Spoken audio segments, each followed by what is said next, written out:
when the right people come together at the right moment, when they care almost as much about winning as they do about each other, they can become the best of the best.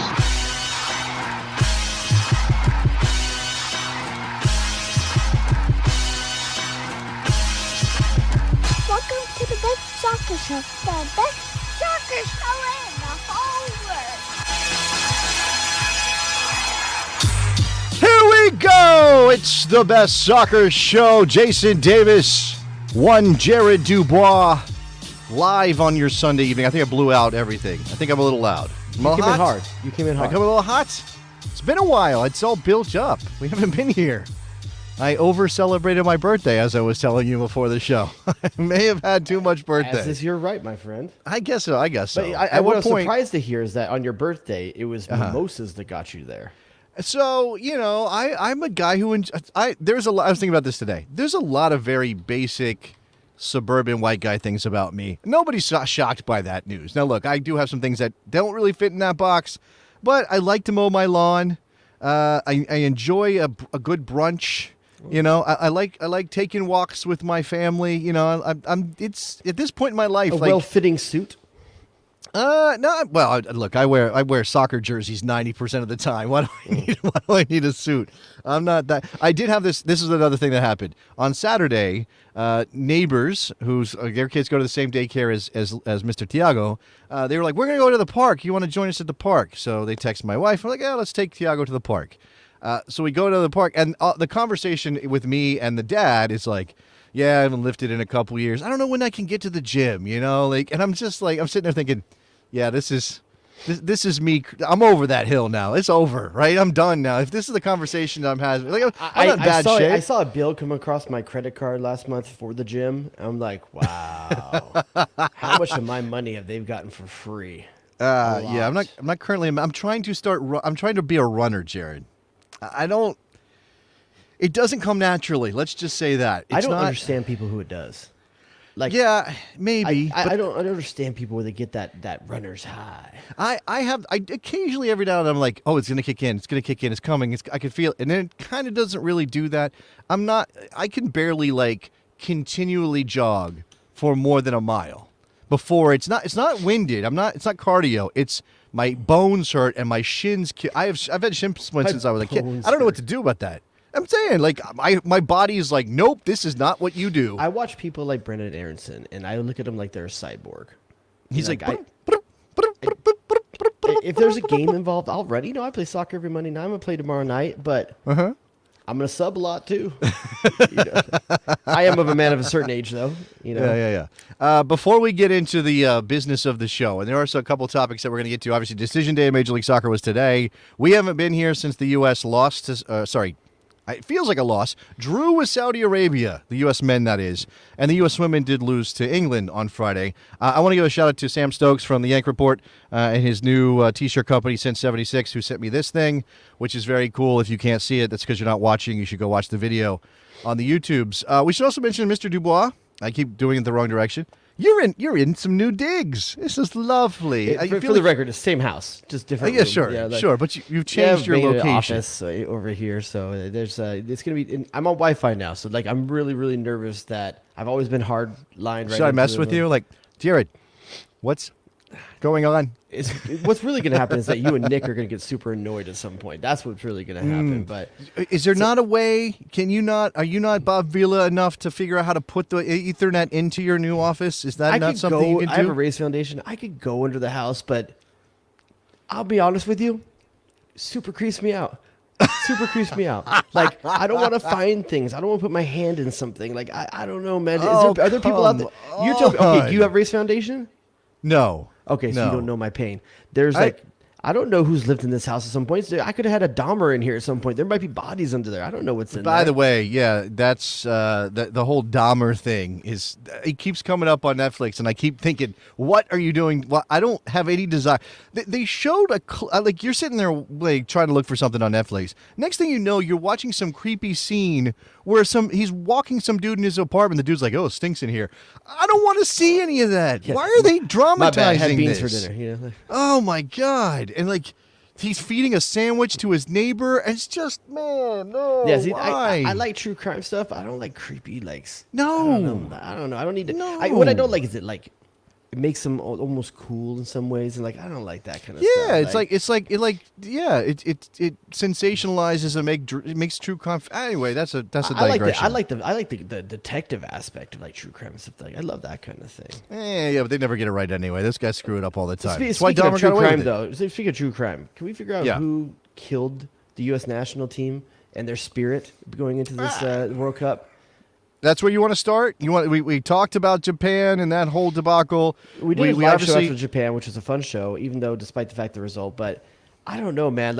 I was really charged up. I'm having a hard time getting amped up for the World Cup. Come on, but see, here's the first of all. Okay, I do think that the timing of this World Cup is going to change how I feel in the build-up. I mean, I don't know, Christmas shopping. Oh, and the World Cup is coming, but when we get to November. The tingle's gonna start, Jerry. You're gonna feel that energy. But it's the type of tingle that not all tingles are the same.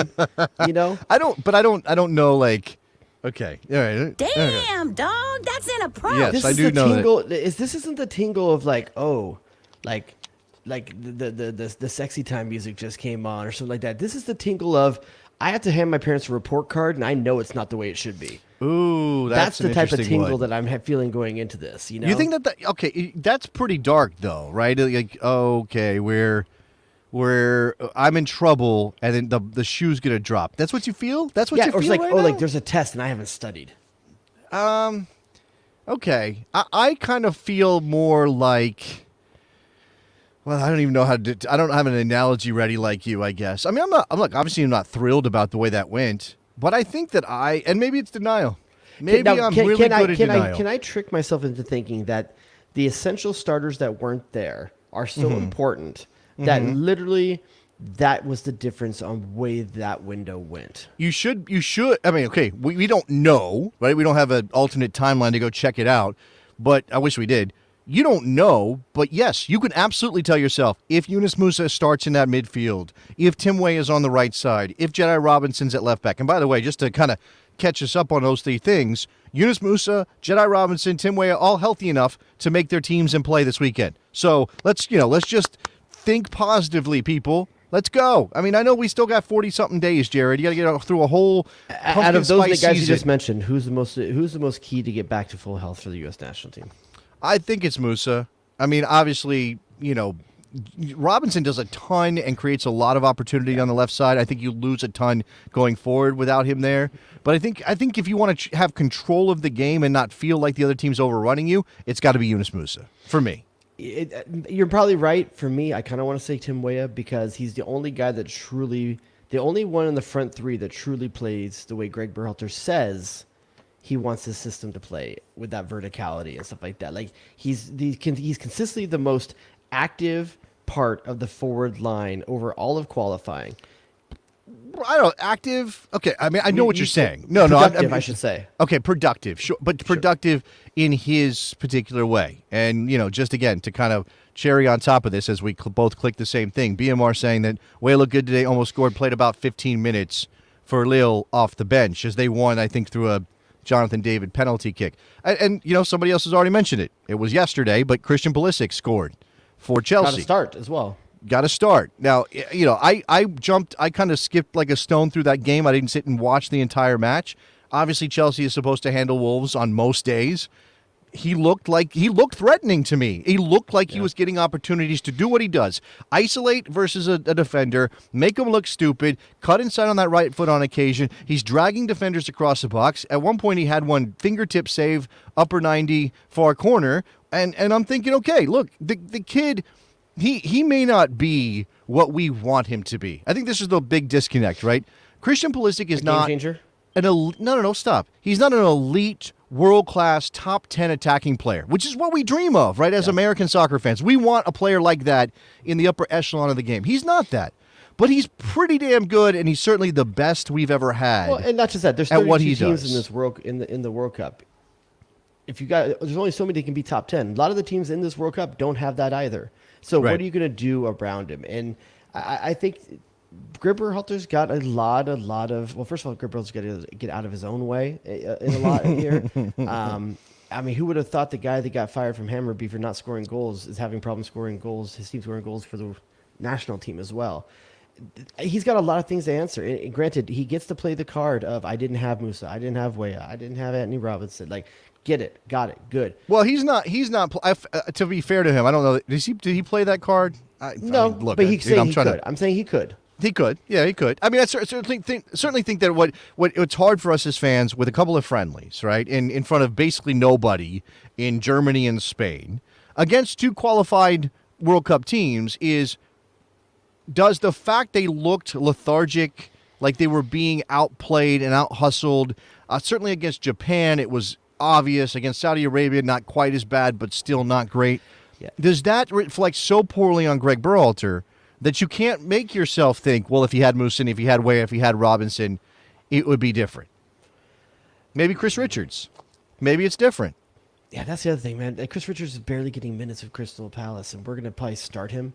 We're all convinced that that's the right guy to start. No, I'm not saying Aaron Long is. I'm just saying, like, this is an unfortunate situation we're in at center back right now with these guys.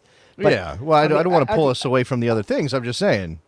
Well, I don't know. On the other side, what I really find interesting right now with Berhalter and the issue of scoring goals is he finally has Ricardo Pepi scoring some goals at the club level.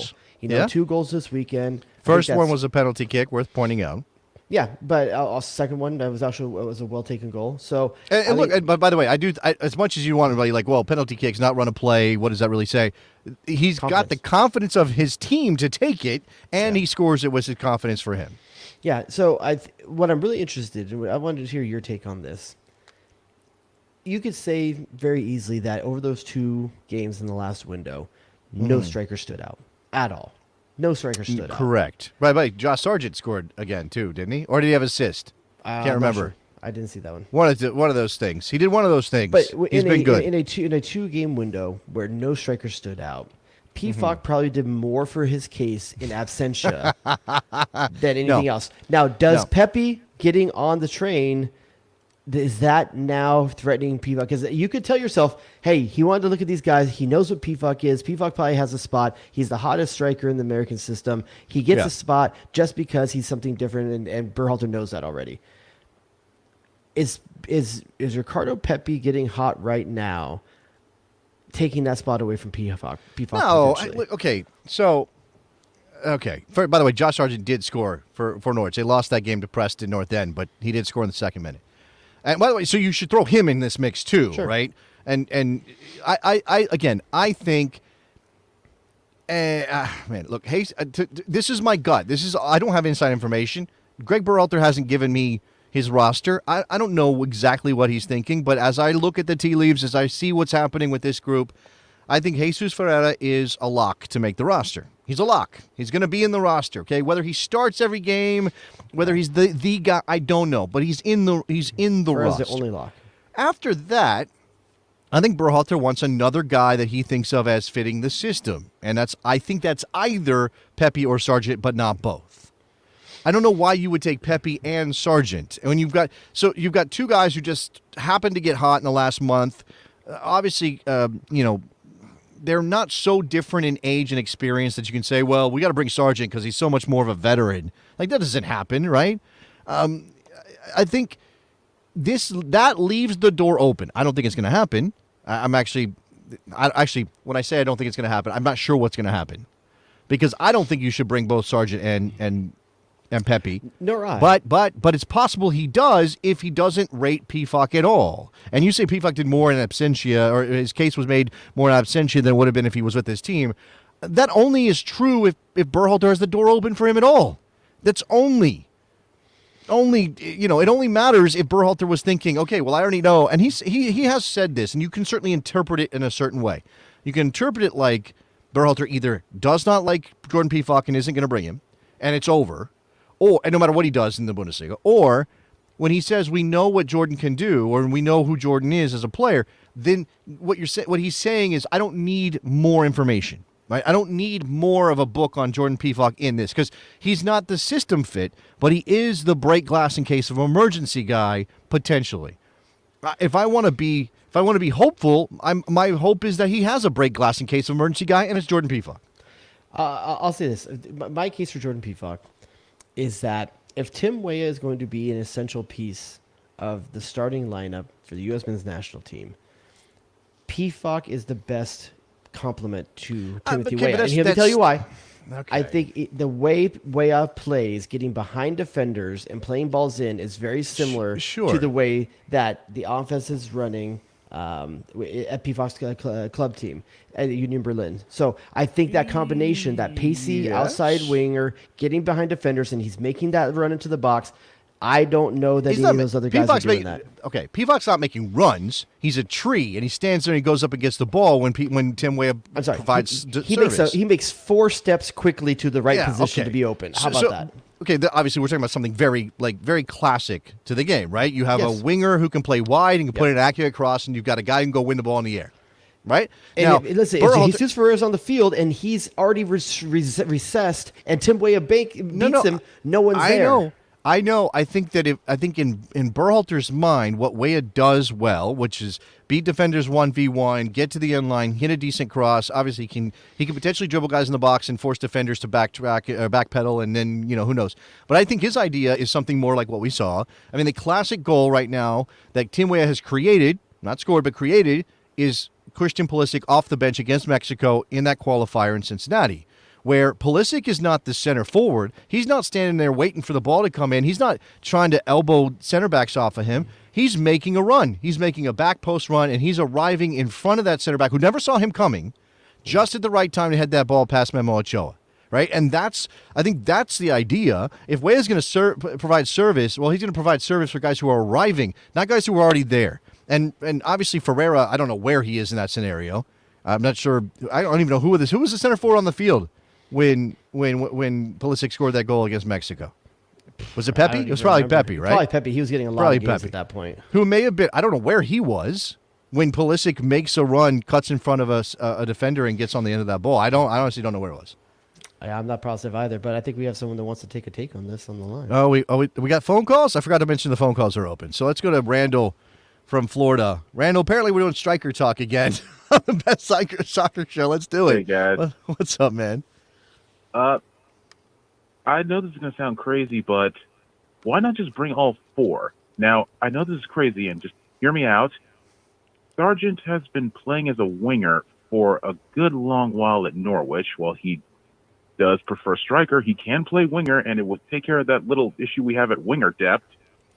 Just saying.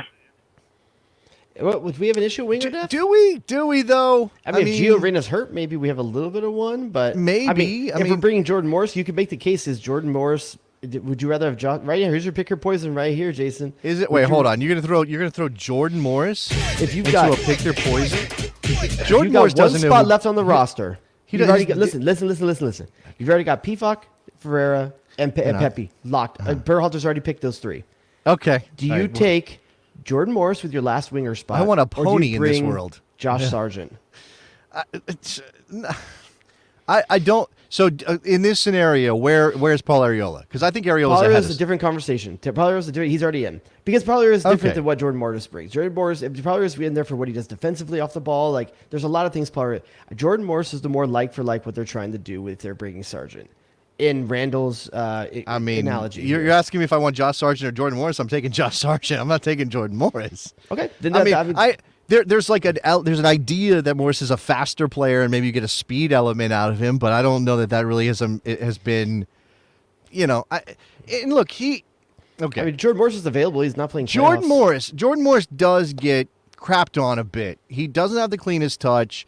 He doesn't look the part, right? He looks like kind of a mess most of the time. Like he looks like he's out of control. Are you talking about his haircut? Because I am. Well, that too. Okay. That I don't know why the man can't get a better flavor. Get a better haircut. Come on, Jordan. Come on. But I do think that there is a place for a guy who works his butt off the way that Jordan Morris works his butt off. Jordan Morris is the human equivalent of a smart polo shirt. Okay, all right. What kind of pants situation is going with this? Are we doing matter. Khakis? It doesn't matter. It's a smart polo shirt. Like it's a nice khaki colored polo shirt. khaki-colored polos. I don't know. What is? know. I'm I colorblind. forget you're colorblind. I don't know. That's terrible, man. That's terrible. He's Vineyard Vines or whatever the hell. What's that? What is that? I don't know. He's polo shirt. He's Birkenstocks. He's Yeah. like things to get the job done, but they're not in any way. No offense to fashionable. Birkenstock people. I hate Birkenstocks. Birkenstock people are wrong. They're wrong. Your sandals should go between your toes. Randall, I do believe. Well, okay, so I think Berhalter's on the record saying we're not taking like 6, but I don't know if he's committed to the idea of 3 or 4 yet. And obviously, look, if you do take 4, and if you build in some versatility with a player like Sargent, then maybe you can justify it. Oh, Josh Sargent's a center forward, but he's also kind of a winger. I don't know. By the way, Sargent does work as hard as Morris. This is true. What else you got, I don't think Randall? he looks like he works as hard. Morris looks like he's working hard. But he works hard. He sweats. He's a sweater. I love Jordan Morris. I love what he does, but the injuries have started to take their toll on him. Yeah. I think that's probably fair. I don't think that's what what he was before the ACL. So the argument we're having about Aaron Long, right? I mean, he's just not the same guy anymore. I think things are all connected. Aaron Long doesn't have the athleticism that allowed him to kind of be he was kind of dominant in that way. Like, you were not going to get past Aaron Long, and if you got a step on him, he was going to catch you. He's not doing that anymore, and he's making mistakes. He certainly did in the 2 friendlies. And I know that those are friendlies, but God, let's clean it up a little bit. Give my heart a chance here. I kind of want to go further with this. Like, I want to talk a few other players and what type of clothing and/or brand of clothing they are. Randall, you got anything else you want to throw in here before Jared goes off on a tangent about clothing lines and U.S. men's national team players? That's about it. Just happy we had a good Saturday. My God, everybody scored. Yeah, well, yeah, it was. It was a good day. Shout out to Austin Trusty. Dude, two set piece goals for Austin Trusty. Yeah, but look, I know there's like bias built in, right? His manager thinks he might have a shot to compete at Arsenal. I mean, I'm not saying that. I'm not saying it. I don't know. He didn't look like that player in Colorado, but he was playing in Colorado. Nobody paid attention to him. So who knows? Maybe Austin Trusty's that good. Maybe he is.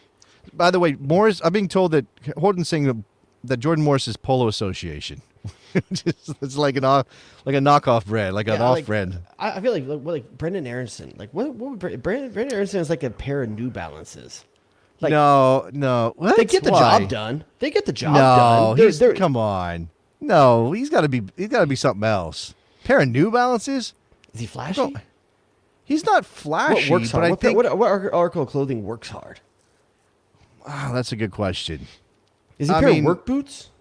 Is he like a pair of Timberlands, but not the ones that all the New Yorkers wear? But but work boots don't feel fast. Maybe like old school PF Flyers, like from the Sandlot. Benny the Jet puts them on. He's some Chuck Taylors? Are you saying he's some Chuck Taylors? That kind of thing? He works hard, man. I don't know. Look, I'm going to let the people in the chat figure this out for you, because I don't think you're coming in the right angle. JTT's booing me, and I don't even know why. I don't know what I did. Because you're disrespecting local boy Brendan Aronson. That's why. Oh, my bad. By the way, you're hating on Birkenstocks. Birkenstock. Oh, maybe that's what it was. Yeah, maybe that's what I believe JTT may be a fan of the Birkenstock. I was going to say real quick on Brendan Aronson. Brendan, Paxton, and I was told this by maybe JTT a while back, perhaps the best soccer playing Aronson, the younger sister, is getting her highlights on getting viral on Twitter with the Philly faithful, because right here, Philly faithful right here, Mike and Philly, Mr. Mike Roscoe Fiscal himself gives I'll accept Aronson as a pair of Chucks. So I feel like they feel like shoes he would wear, which I think is a part of this too. Oh, but Gavin says low top Chucks. Yeah, because you got low top built for speed. Built for speed. Okay, yeah. Okay, yeah, got it. Okay. If you do want to call us up and figure this out, 717-727-BEST. All right, so we've talked a little. Do you want to keep going down the striker road, or are we done with this? We want to talk Saudi Arabia anymore, or are we done with that? I'm good with that. Okay. I will. Something you mentioned before the show that we probably deserves to be mentioned here. And look, I watching this stuff every day, Jared. I'm tracking the news. I don't know if you realize this. I have a radio show that I do every day. You aware of that? Congrats. Oh. WNBC. WNBC. You and Eric Winaldo? That's like my birthday present from Jared. Congrats on my radio show. I'm working with Waldo again. I mean, working on the same channel as Waldo again. I haven't had the pleasure of working with him. I did see my boy Brian Dunseth on national television today, which is always good. I'm glad to see him. What do you think? Can we talk about real quick? So I'm sorry. I know you're getting into a segment, but I want to talk about something. Let me just real quick hijack this. Okay. All over the league, there's sign-offs, like people that have been voices of the league for 20 years. Everything's going to Apple TV. Local broadcasts are done. I know. You know, a lot of the people that are the voice. That part sucks. How many of these guys do you think get picked up by Apple TV potentially? Like, that's where I think. Do you think Dunny's going to Apple TV? I think Dunny's going to Apple TV. A handful. I have nothing. I have no knowledge of it. Well, so I know Dunny's had some personal life stuff. I can't speak for Dunny's personal life. Dunny's had some personal life stuff. I think he's good enough to do it, is what I'm saying. That has affected his ability to do radio. Obviously, I know he was still doing RSL stuff on the weekend. Obviously, with that local broadcasting out the window. I hope so. It would mean him going to wherever they're doing their centralized location. I'm hoping guys like Dave Johnson, or the guys. Dave Johnson's not going to get picked up. I know, but there's just these guys that are just. They're equated with MLS. They're voices of the sport in America, and I hope that Apple TV is smart enough because they're going to need broadcasters. They're going to need a bunch of them. Hold on, I'm going to stop you right now. It's not Apple TV. Apple TV's got no say in this. Apple TV's going to disseminate those.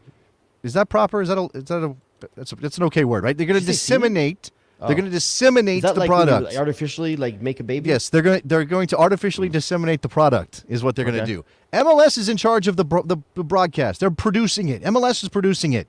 MLS is picking all the broadcasters. MLS is doing all of that work. They're doing all of it in house. They're paying for it, which is why when you look at the numbers for the Apple TV deal, you go, "That's a great number." MLS is going to have to invest in broadcast in the broadcast technology themselves, which is going to eat into those profits. I'm not saying it's a disaster. I'm just saying that when you look around the league, who are some of the names that you would want them to pick up? I don't want to miss anybody, so let me pull. I'm going to pull this up. Hopefully, they bring on one Jason Davis. No, I'm not. Yeah, I wish. I wish I could do something for studio. I would love to do some studio stuff, but it's not going to happen, I don't think. Let's see. There's lots of better people than me out there doing that. All right, so there's some people who haven't been doing it as long, but definitely deserve mention, partly because their clubs aren't as old. Kevin Egan has been brilliant for Atlanta United. Now, the man's also doing WWE these days, so he's a very busy dude. But Kevin Egan is great. I definitely think he deserves a mention. I would like to see Marcelo Balboa, who Subs also said in the chat here. Yeah, well, Neil Sika and Jordan Angeli in Columbus. Jordan Angeli is great. I hope she's getting a lot of... Cincinnati guys cannot flick me off from behind the scenes. Jordan Angeli is very good at her job, okay? Cincinnati man.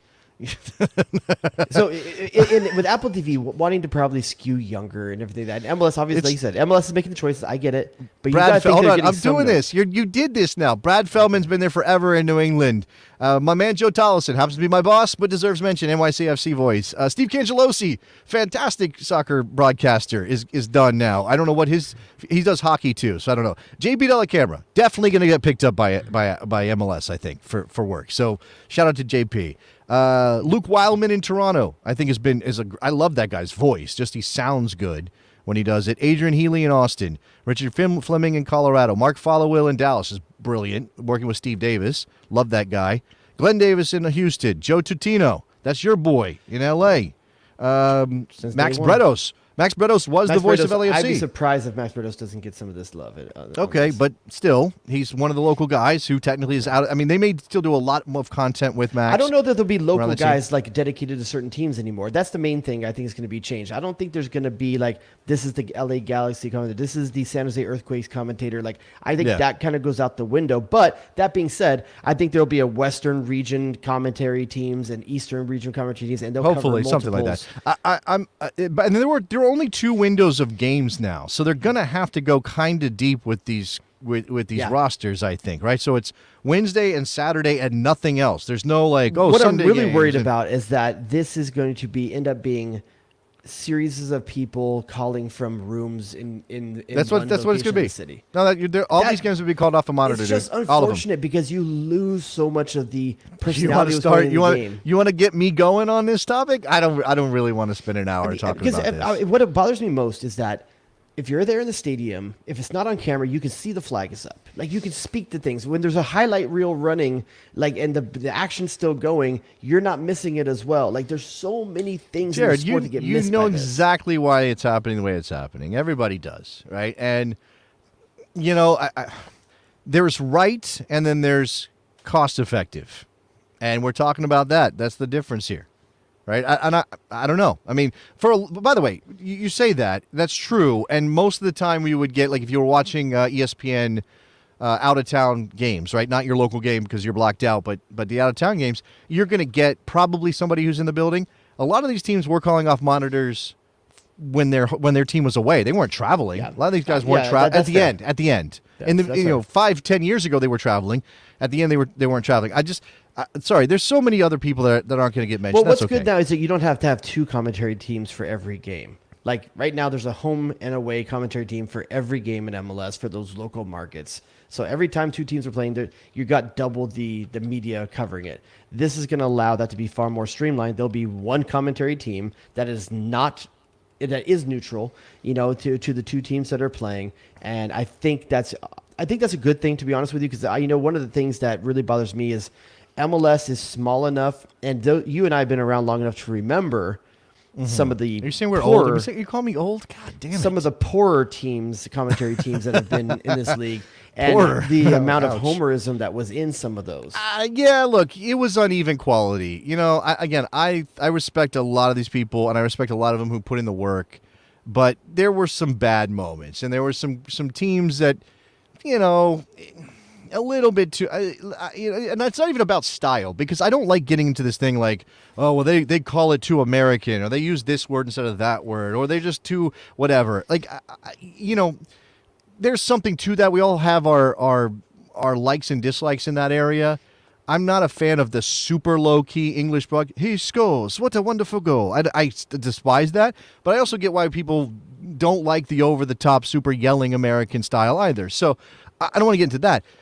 But yeah, there were some where it was like, okay, like, we get it. You're calling the hometown team. Like, yeah, and I think the turning point for this was really when Arlo White came to Seattle, and you saw everyone in the league wanted to see everything Seattle was doing. Now, not just from a commentary, ticket sales, fan involvement. Like the way they launched that team from the NASL into the MLS, that whole Cascadia region, wanting to see what they're doing right, has set the footprint for the rest of the league since then. And I think the commentary teams for every new team that's come has gotten better. I think they've revitalized a lot of the earlier commentary teams. Back in the day, it was your local hockey announcer that also did soccer. Well, if you had a hockey team in town, some of these guys didn't. But yeah, I will say, look, and this gets dicey for me, okay? Because again, I do know a lot of these guys. I've talked to a lot of them. I consider them, not friends, but definitely colleagues. There was that trend of let's bring over the English guy, and I kind of got tired. That bothered me a little bit. Like, somebody mentioned Tyler Terrans earlier. Tyler Terrans calls fire games when Arlo's not there. He's also done a ton of lower division soccer and stuff. Tyler's great. He's a great young voice. Like give Tyler Terrans more work. Give Mike Watts more work. I love those guys. They're young, they're American, they know the sport, okay? The thing of bringing over the Brit and, like, installing him as the voice of the team, it's cheap heat, man. Like, it's cheap heat. I think there's definitely gonna be some poaching from the ESPN side, because obviously with ESPN losing the U.S. national team, MLS, maybe they end up getting some MLS games. We'll see if they end up getting some of these as well. There's some talent available over from the ESPN side. Now, I don't know what ESPN's plans are for the soccer talent that they've had in their stable, but those are free agents for hire right now. But they're also going to be some of the more expensive ones, to go after. Yeah, I don't know what's going to happen here. I'm going to, hopefully get a chance to talk to some of these guys. Maybe that's some of that's background. Maybe that's some of that's on the radio if you do have Sirius XM. I kind of been making this a point with my producer. I want to talk to these guys who've been doing this for 20 years and are now being pushed out stage left as MLS goes to the centralized thing. I think what I intended to talk about was World Cup related, and you stole all of them. I was going to mention. I have a tendency. I don't know if this is. I don't know if again. I don't know if this is because I track it every day and I'm always talking about World Cup news and the build up. I'm not sure there are more injuries. It definitely feels like we're getting to a point where significant injuries are going to be a factor at this World Cup. And, let's all pray to the soccer gods that Gio's healthy and that the 3 guys who just came back stay fit.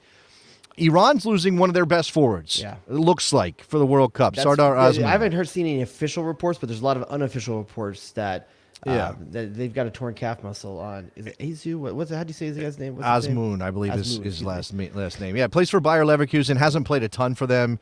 Moved in, I think he's their second highest January. goal producer, not just goal scorer, but goal producing. He's definitely one of their top 2 players on their team, and he is one of the top scorers. So I mean, look, I'm not one of those guys who roots for injuries with the opponents, but if they happen, injuries are part of the game. It's who would have thought that when you compress the season down and shove a World Cup in the middle of the season, that guys are going to get fatigued and muscles are going to go and people get hurt. And I think it's only right. I mentioned it when you brought this news up to me before the show. I told you about this. And in fact, Trooper Barry may be the person who told me on Twitter that this might be a thing, that Azmoun has spoken in favor of the protesters in Iran. And it's possible. His calf? No, what I'm saying is it's a conveniently timed calf injury, right? And it happened in warm-ups. So... So you think he doesn't want to go travel back to Iran right now? Because I don't know. I don't want to even. Let's you want to scheme this out? Speculation. Oh, God. Is that something you think potentially? Can we put brackets around this part of the show? I don't. I love that I have nothing to lose and you have everything to lose. No, it's just it feels irresponsible. It's absolutely irresponsible. They told him that he definitely wasn't going to make the team for the World Cup, and so he faked an injury, or he was, because I don't know. The injury part is what I don't know. Because I didn't watch the warm-ups. I don't know if he actually was Bayer ow, Leverkusen ow, hasn't ow. come out and said it. They haven't mentioned the injury. Bayer Leverkusen has not mentioned it. I have not seen it. Last time I searched for it, I hadn't seen anything yet. It was just a couple blogs and stuff like that I saw. Okay, but that's the thing. Whose word are we taking here? I know it's the thing. Whose word are we taking here that he's injured? We don't even know. We don't even know who to look at and say, well, is that a trustworthy source on this information? Right? Is it the Iranian Federation? Look at this. And Carlos Queiroz is back in charge again, right? I'm not sure. I think that's right. I think Carlos Queiroz is back in charge. So the Iranian Federation says, That's a tough gig right now, man. I don't know. Tough gig right now. I don't know what's going on. That Iran gig. I don't know, dude. But by the way, I didn't see if they said potentially Gio could get minutes this weekend. Did he get minutes? I didn't see. Gio did not travel for the game. No. Okay. No. I know they said that he could play, but he wouldn't. Or was that? I don't know where that game was. Where was that game? Was it in Bayern? Was that in Munich? I was playing disc golf, dude. I don't know. I will say this. I wanted to watch Leeds bad enough that I woke up a half hour earlier at 6 a.m. to watch the first half of the Leeds game before going. Yeah, man. Look, what a rough. I know we care more about whether Brendan and Tyler are playing well, and I think they pretty much did. Tyler probably should have had an assist today. Patrick Bamford messed up an excellent pass from Tyler Adams, which is not a goal. I saw that and I went, well, that too. I saw that. Do you think? Okay, so I guess it's a wash there. But is that something Tyler has shown a propensity for? Dude, his passing is better than I ever remember seeing for the U.S. national team at Leeds. His half turn is better. I feel like he's a fantastic defensive asset. I just think it's the difference in having that double pivot with Mark Rucka supporting as well on the defensive side that you're able to see Tyler Adams do some one-touch, half-turn passing that we just don't see with the U.S. national team. I think that's left for Musa and McKinney and stuff like that. He's just not in the same part of the field. It's just an interesting way to see that, wow, there's a different version of Tyler Adams out there that he can be in a different kind of system. I'm going to give us just a brief, I'm going to let him interrupt. Round of applause to Mike and Philly, who said Tyler the Creator. Okay, come on. I know it's right there. It's easy. It's low-hanging fruit, but it's not bad. That's not I'm bad. not saying he's a number 10 or anything. No. Better than I remember ever thinking about him when I've watched him other times. Yeah, so and Justin Marsh has that team playing good ball. When they're playing his style, they start games very well. Yeah, it's the but back half of games that they're not. It's not just the back half. They gave up a set piece goal, which just killed their momentum, right? And you kind of lose. You kind of lose your impetus there. Dominating Crystal Palace in that first half. But like I said, I know Tyler maybe missed an opportunity. Patrick Bamford is paid to score goals. That is his job. He is a striker, correct? December, I think. But he cannot score goals, and he gets set up with on a plate and cannot finish. I don't even think that system needs a straight up number 9 striker like Patrick Bamford. I think they play better when Rodrigo's playing up there as that more false 9. I think that's but I kind of think you need Rodrigo because he can pick a pass, man. And if you have him 30 yards from goal and you have guys ahead of him, I think he's real good with that. I don't know. I just hope that the Leeds faithful doesn't start turning on Jesse Marsch at some point because the points aren't coming. They're there. They're not bad. They were 12th to go into the weekend. I don't know where they came out of it, but I hope that we see the seeds of what that's happening there. We talked about this before this year, and I haven't looked at the fixture list to say like, it gets harder from here or not or whatever. But we talked about this. They cannot legitimately and realistically go like, we might be a conference league team or something. They're not there yet, right? Like just personnel-wise, they're not there yet. So to be just, and it's still very, very early, but to just not be in their 14th at the moment, to not be in 18th is kind of still okay. I'm not saying it's great. I'm saying it's okay, right? And they're going to have to probably pick it up. They're going to have to do better. It's a couple of wins. It's a couple of wins from 9 games. All right. I just realized that I never looked at the thumbnail for tonight, and I have totally kept you from hitting the topics that are actually in the thumbnail for this show. You're so excited to be in your new office, you couldn't, or maybe you can't hear me with the Wi-Fi. Nick did a great job. So so we do have, we got a little while left. We can hit some things. I do want to talk about Decision Day a little bit, but let's talk about the U.S. Women's National Team. They got beat by England on Friday, 2-1. I think a 12 and 15 game unbeaten streaks. Let me get my biased fan stuff out here first. Penalty was bullshit. The penalty was complete bullshit. There's no way that should be called a penalty. If you want to call a yellow for a high boot in that situation, I guess. And I guess if you call a foul in the box, it's a penalty. But god damn it, it's ball. It's head to foot. It's not foot to head, and it's not like.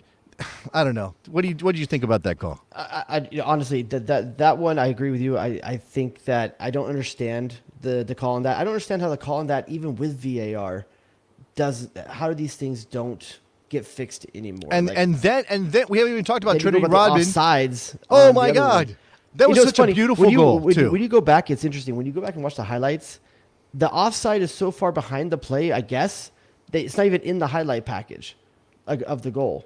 Like, who did they call offside on that? I still don't understand who they called offside on that goal. I think they called Rodman offside. How is that possible? Well, was it Rodman or Smith? Because I can't remember. I was wondering if it was somewhere earlier in the play because I still don't remember because I was watching with the sound off too. They obviously played up the right side, right? Yeah. And there was, at the point that the ball was played, there was a player just past the halfway line. Smith. It was Sophia Smith. And look, the thing about it is the broadcast never, ever gave us a real good look. If Jonathan Tannell said Smith was off. Don't you dare kill our heat right now. Are you telling me that you're positive she was offside in that moment? Because what I saw didn't look offside. No, again, I understand that angles of broadcast and cameras and all that, if she was off. Oh, look at him covering his ass now. If she was off. Okay. She wasn't off. She wasn't off. Okay, she wasn't off. I mean, as far as I could tell, she wasn't off. I don't know. Again, if they had some magical VAR camera, we didn't see whatever she called on the field. And it was also the application. No, look, it's a friendly. It's not the end of the world. It was the application of VAR, right? That she took she looked at the penalty, but she didn't even look at the offside herself. She just accepted the call from the booth. I don't understand. Again, that. I don't know. That. I will say that. So that's the biased fan coming out. The other part is England's a better team. England's a better team than right now. They're better. That might be the best team in the world. The U.S. Women's National Team, I'm not saying they're not good enough to win the World Cup. Clearly they still are. Unfortunately, I think England is a lot more, they know who they are right now more than the U.S. knows who they are right now. Because the U.S. is still like, why is that? Why is that? A couple things. Generational issues. And also things like, is Alex Morgan going to save this team when she gets back? She's hot in the NWSL. She's not with the team. Is Pino still a national team product? I don't think the forwards are the issue necessarily. I mean, I do think they were Sauerbrunn past. I think, okay, a couple things in this game. Number one, it's a friendly. first and foremost. Number two, 90,000 largely, almost overwhelmingly England fans in the building. Okay, Yep. and I think that I think that was a factor. Cool as hell, I mean, by the way. there are some players on that field who are not going to be awed by 90,000, and there's some players who are going to be awed by 90,000. Now, give Naomi Girma credit for not being awed by 90,000. She is the truth, and she is the future. But there were some other players that I think that the touch was off, the movement was off. They were feeling the nerves, and I don't really even blame them. I don't know if they're better with, say, Alex Morgan or Mal Pugh. I don't know how different they are. I don't think the attack was the issue. I mean, I know there was some discussion about I'll tell you one of the issues, and I just put it up here from Gavin. U.S. is not playing higher enough caliber teams. They're not playing high enough and often enough. They're not. Well, that's why you go do this, right? But the other thing is, and I saw a tweet about this, and it's true. She hasn't played in a year because she got pregnant and she had her kid, and she's not Crystal Dunn, I guess. And we're still sitting there going, we don't have a Julie Ertz replacement. Like, as long as Julie Ertz is not on the field, it's like the whole thing just gets real wobbly. It's like one of those. But when she is on the field, what position is she in, and who do you take out? Julie Ertz is a 6. She's an obvious 6. In this game, Andy Sullivan started the 6. She's not the same player as Julie Ertz. It's like, it's not that Andy Sullivan's a bad player, but you need help for her in a way you don't need help for Julie Ertz. And it makes the whole thing work. But is it worth having the conversation? Because 4 years ago at the last World Cup, we were having the conversation, is Ertz revolution to be center back? No, we're not. No, that's not where we are. We were having that conversation 4 years ago, weren't we? Look, I don't think Alana Cook played great, but she made a big mistake on the England goal. But I don't think Alana Cook looked good, but she's going to be fine. I think Naomi Girma is the truth. I think Becky Sauerbrun's got this cycle in her, and who knows what else. I think center back is not necessarily your issue. It's the number 6 position. If you've got the talent, is it on Vlatko? And let's not say this team doesn't have a good record. This team has a good record. Yeah, look, I against do bad think, competition. I do think that there is a little bit of, I do think he's caught in between in some ways, right? Like, you can't just play the same way they played before because there's no Julie Ertz and because you've had some players age out. You have to replace your fullbacks to a large extent. You've had to find new center back talent. Sam Mewis has been out injured for a while. I don't know if she's at that level when she comes back. Obviously Lindsey Horan is great, but I'm still not sure what her best use is. I wonder if that like, as well. Rose Lavelle can be on the field any day, all the time, no matter what. But I mean, it's that she has that someone to function. combine with. It's the functional. I think this team is different element. with Mal Pugh. I mean, that's a big loss, and not having her around right now. And then, like I said, Alex Morgan's scoring goals for fun, and she's not in the team right now. So it's hard to tell. It's kind of like the U.S. in the last window. Like, how do you know when you're missing so many components? All you can say is that the components that were out there were less than equal to England. Yeah, and that's most teams in the world right now. I will say that England definitely did. It was flattering to them, and you blame the U.S. I guess because they were kept pressing and England was capable, but it was flattering to England even when they weren't creating chances on the other end that they could play out of the back. Right, that they could bypass 3 or 4 U.S. pressers fairly simply, and did it in a way that we haven't seen in women's soccer before. And that was something that they kept going on. Ali Wagner kept talking about on the broadcast, right? That it was very like, oh, this is the evolution, and yeah, okay. I mean, like, we're not saying that they're not going to go to the World Cup and be a factor. They absolutely are. There's some things there. All right, so let's touch on Decision Day. Why not? Let's talk some Major League Soccer. Jared, did you catch the fever today? No, and here's why. Why not? This is not. You're not selling the segment. What are you doing here? I'm sorry. Let me go check my bank account. Does MLS pay me to say something I'm supposed to say? Okay. So what did you get out of Decision Day? Nikki's waving at me crazy right now. What's up, Nick? Oh, there's a phone call. Okay. Somebody wants to talk. Oh, okay. Look, when the man calls, the signal goes up. OMFPG-13, it's JTT! All right, so JTT wants to talk about the U.S. Women's National Team. John, how are you? He's a man who knows. I'm sitting here right on deadline and y'all are driving. Okay, your phone is not helping you. Get closer to the mouthpiece or something, John. What's up? Is this better? There you go. Better. Kind of? Try. Go for it. Go for it. All right, Jared, I hate to do this to you, but you're wrong. On which part? Because I said a lot About of stupid everything. things. Which one's the stupidest? On a few things. First of all, it's not just Morgan they're missing dealing with it. They're out, as you mentioned, Ertz. They're out Tierna Davidson. They are out Katarina Macario, and they're out now. They're out a lot of people. I And didn't they're mention now down Davidson left at the back. Is Emily Fox on the concussion. Yes. Okay. And they're now down a left back because Emily Fox has a concussion. So I was right. It's almost exactly like the men's team in the last window. Almost all those positions are the same. It's true. Here's the other part of it. You were talking about how they don't play that many teams with consequence anymore. Yeah. Two, one, they don't want to come over here anymore because they can play home games now and make more money and not have to get on a long plane ride across the Atlantic, which they hate doing. And two, especially with the European teams, every FIFA window was taken up by qualification or something in the last 2 years. But it doesn't change the fact that that's a missed opportunity that everyone else in the world in Europe is getting and they're not. Wait, what? Sure, I don't know what do you want the U.S. to do? Yeah, Steve? I don't think that Jared's necessarily I'm not saying the U.S. is something wrong. I'm just saying that you're going to continue to fall further behind if you're not getting the same quality games everyone else is. Let's get that U.S. soccer application in to join UEFA. Let's just sort that out right now.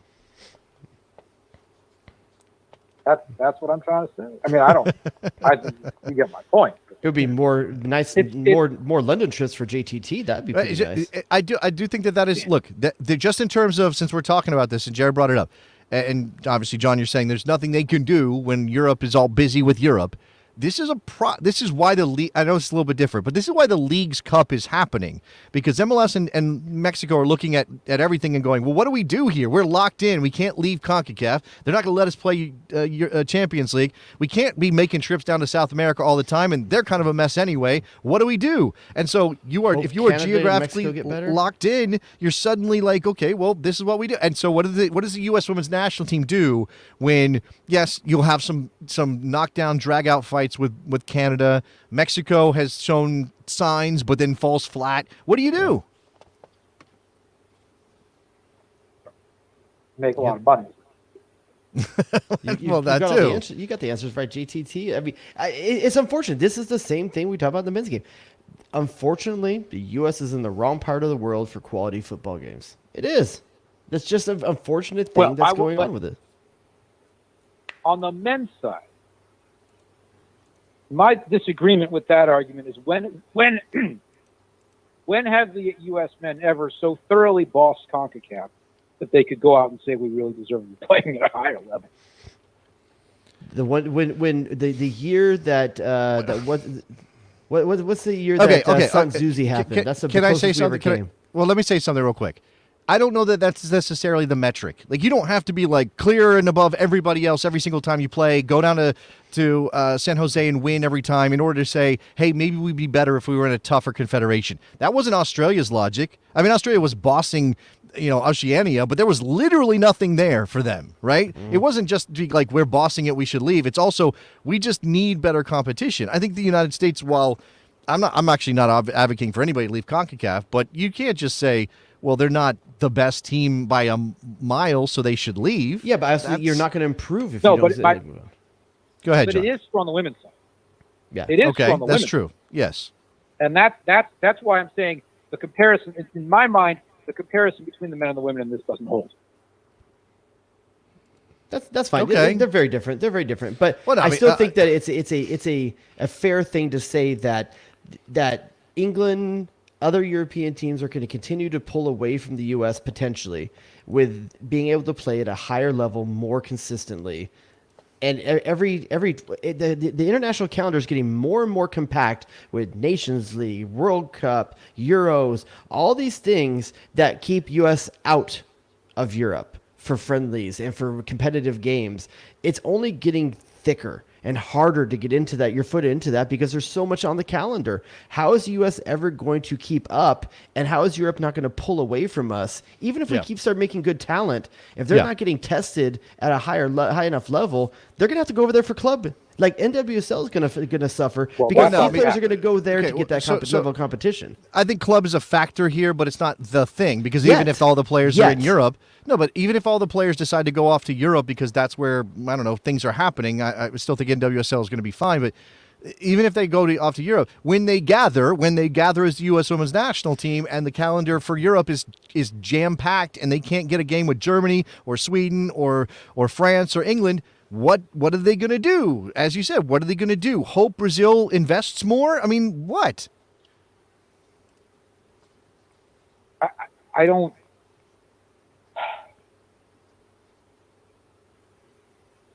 I'm not sure how easy the answer to that is, but I just think that I just, as I say, I think that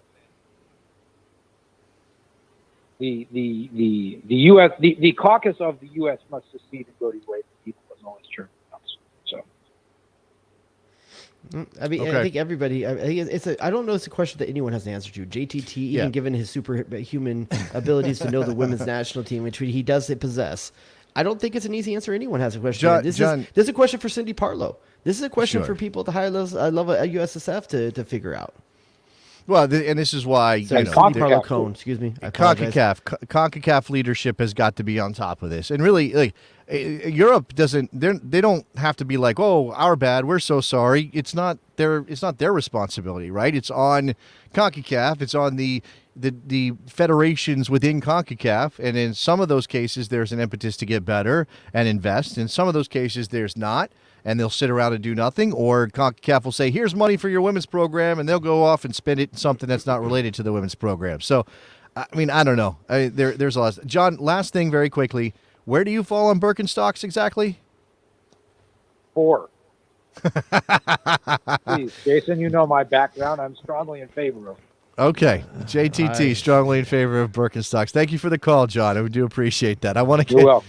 I do want to get to decision day here. What's use all those toes if you don't use them to grab anything? Oh, my God. I don't know what that was. Okay.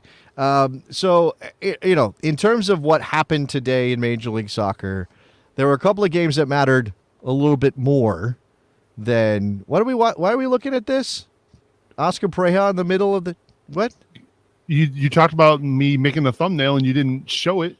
Did you even see what was on it? I saw it in the corner over here when you put out the tweet, and I was like, oh, crap. We haven't talked about that stuff yet. That's Caleb Porter. Is he going to have a job tomorrow? I think that's a reasonable question to ask. That's Nikki subtweeting the Columbus fans right there. Hardcore. By putting him up.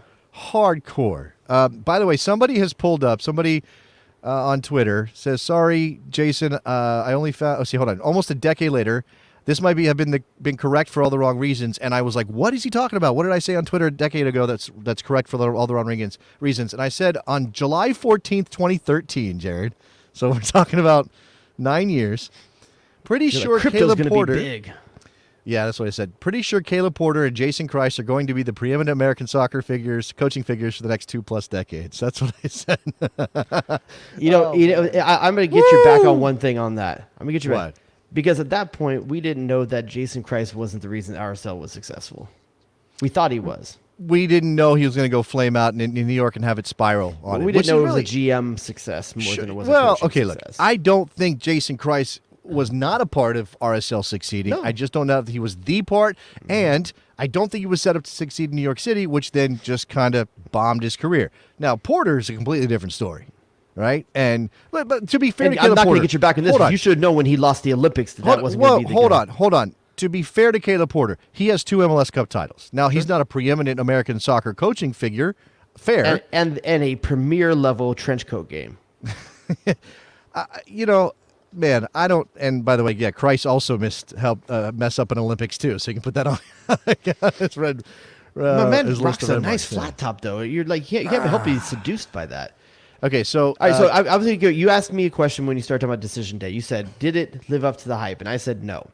And here's why, or why did it get me going, or something? I can't remember what kind of weird phrasing. Did you have that tingling feeling you were talking about earlier? Were you tingly over that? No, because here's why: there was nothing to play for at the top. There was only something to play for at the bottom, and it wasn't much. This is what happens when the supporter shield wraps up early. Yeah, there's no drama there. There's only drama in 2 games. 2 games? Yeah, 2 really well. Significant drama, I should say.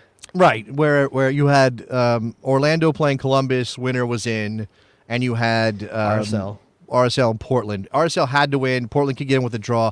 Actually, Vancouver and Minnesota kind of had the same vibe because Minnesota could get in with a winner or draw. Vancouver had to win. I think Cincinnati's only thing was they could get in if they lost, but it was only with a draw in that other game, so they kind of had to take care of their business, but it really wasn't do or die for them. What else? Am I missing any other reasonable drama? Philly was just trying to stave off Montreal, which they did. So give them credit for that. Yeah, I mean, there's a little bit things in the West, like who's going to be third, fourth, fifth, like. But yeah, home games matter. They matter. Home games matter. Maybe I guess so, but I don't like. It doesn't get me like going. You know, like I don't know. Like if Philly and LAFC had been on the line, like for the Supporters Shield, like that's what England decision. And why it was over 2 days too. Well, okay. By the way, I will say East this: one day, West one day. You can criticize Major League Soccer for that fact. I mean, for that thing that we didn't get a final day Supporter Shield battle, because at the end they tied on points, Jared. You realize that, right? They tied on points. Yeah. Do you know why LAFC won the title a week early, or won the Supporter Shield? I don't know which tiebreaker they had. Because they could not be caught on the wins tiebreaker, and the tiebreaker is wins. It's not goal differential, because if it was goal differential, who would be the Supporter Shield winner? The Philadelphia Union would be the Supporter Shield winner because of goal differential. Do you know what Philly's goal differential was this year? Oh, it's huge. I just remember plus 46. Yeah. Plus 46. And it really should have been better, except they went and laid an egg in Charlotte midweek. Or last week. If you're a Philly fan, you're glad you got that out of the way now, because that was a mental lapse. Right at the just stumbling across the finish line a bit with that one. So that was a little bit odd. Another thing that was odd this weekend with Decision Day was the Eric Williamson issue in Portland, Gio Savarese saying that it was a coach's decision, and his quote here actually is, "This week was more about him maybe not being at his best to contribute what I think a team needs from a player. Each week, each practice is very important to make sure you've earned the possibility to play." So with their season on the line, something about Eric Williamson this week to Kayla in Gio Savarese's mind was not in a place for him to help his team make the playoffs. He benched what might be his most important player, certainly one of his better players. He benched him for the critical game of the year because, I mean, again, unless Eric Williamson tossed a table over with chicken and rice, or, I don't know, got in Gio's face and screamed at him, or threw a punch at somebody, shout out to the Golden State Warriors, why would you not play him? And there's also some like social media things that I've seen picked up on since this happened, where Eric was apparently, he put up an Instagram story where it was a graph that said, F around and find out on some, maybe, who knows? He had some choice words for one owner of the Portland Timbers and maybe Thorns. He did. Maybe he said something that was fully speculation on my part. Irresponsible. Absolutely. But there's things going on in Portland. There's things off the field going 100%. On in Portland that if you're a player, how do you reconcile what's going on in Portland with your personal ethos?